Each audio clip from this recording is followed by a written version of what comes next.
People think betrayal arrives loudly, with shouting, with slammed doors, but mine arrived quietly, wearing my wife's smile. When I founded Ardent Solutions, it was nothing more than a folding table, a second-hand laptop, and 18-hour days that bled into mornings. I built it brick by brick while everyone else slept. I skipped vacations, missed birthdays, and ignored warnings from doctors who told me stress would kill me faster than cigarettes. My wife, Lena, used to say she was proud of me. She would bring coffee into my office at midnight, kiss my forehead, and whisper, "Just a little longer, we're almost there." I believed her.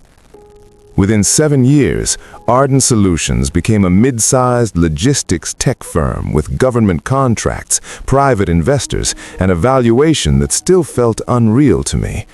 We moved into a glass office building downtown. My name was on the lobby wall. That's when things changed. Lena stopped bringing coffee. She started dressing differently, staying later, talking about a consultant named Evan, a sharp, confident guy hired to optimize internal operations. At first, I was relieved. Evan was efficient, charming, the kind of man investors loved. He spoke fluently about numbers, forecasts, compliance.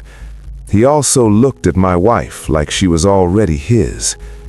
I noticed it once, then twice, then every time they thought I wasn't watching. But I trusted her. Because when you build a life with someone, you assume they wouldn't burn the house down while you're still inside. I was wrong. The first red flag came from my accountant. He emailed me late one night, asking if I'd approved a change in internal authorization limits. The email was polite, casual, but it made my stomach tighten. I hadn't approved anything. When I asked Lena about it, she laughed. "Oh, that? Evan said it was standard. You're always so busy. He just helped streamline things." She kissed me. I let it go. That was my second mistake. Over the next 6 months, pieces of my company slipped through my fingers without me noticing. Board votes scheduled while I was overseas, legal documents pre-signed for convenience, minority shares quietly transferred into a shell holding company. Every time I questioned it, Lena reassured me, "You trust me, right?" And I did. Until the day I discovered my voting power had dropped below 51%. I still remember sitting alone in my office, staring at the shareholder breakdown. My name, founder, CEO, no longer controlled the company I'd bled for. That night, I followed Lena. I parked across the street from a hotel I'd never been to before. I watched her walk in, with Evan, hand in hand. Something inside me went completely silent. I didn't confront her, not yet. Instead, I watched. I reviewed emails, logged access times, cross-referenced transactions. I discovered a paper trail so clean, it was obvious someone very smart had designed it. Evan. And Lena had signed everything. They weren't just having an affair, they were executing a takeover. 3 weeks later, the board called an emergency meeting. They thanked me for my vision, praised my foundational role, and voted me out as CEO. Lena didn't even look at me. By the end of the day, my keycard didn't work. My email access was revoked. Security escorted me out of my own building. As I stood on the sidewalk, watching employees I'd hired walk past me without eye contact, I felt something colder than rage. Clarity.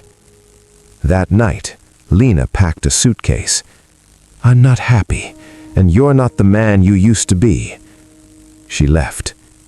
Evan moved into our house 2 weeks later, and I smiled, because now they thought they'd won.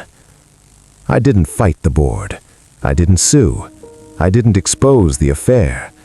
I disappeared.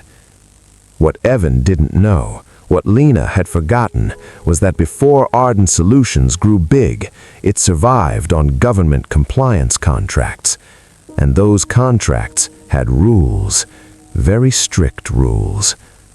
I contacted an old colleague from my early days, a forensic auditor who owed me a favor, quietly, off the record.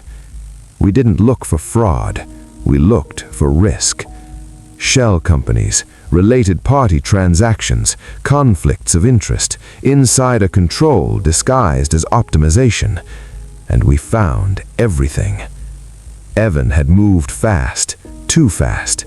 He'd rerouted company funds through a consulting firm he secretly owned. Lena had approved transactions without proper disclosure. Board members had ignored mandatory reporting thresholds. It wasn't criminal yet, but it was audit bait. So I waited. 6 months after I was removed, Ardent Solutions announced record profits. Evan posted photos online, champagne, rooftop dinners, investor smiles. Lena wore a red dress I once bought her, standing beside him like she'd always belonged there. They celebrated publicly. That's when I sent the letter. Not to the company, to the regulatory body overseeing our largest government contract. Anonymous, documented, precise. 2 weeks later, the audit notice arrived. Then another, then another. Investors panicked. Banks froze credit lines. The board demanded explanations Evan couldn't legally give. Lena tried to call me. I didn't answer. Audits don't destroy companies overnight. They suffocate them. Contracts were suspended pending review. Board members resigned to avoid liability. Evan was forced to testify under oath about transactions he swore were standard practice. They weren't. Lena was named personally in 3 compliance violations. Civil, not criminal, but devastating. By the time the dust settled, Ardent Solutions was sold at a fraction of its value to a holding group I quietly advised.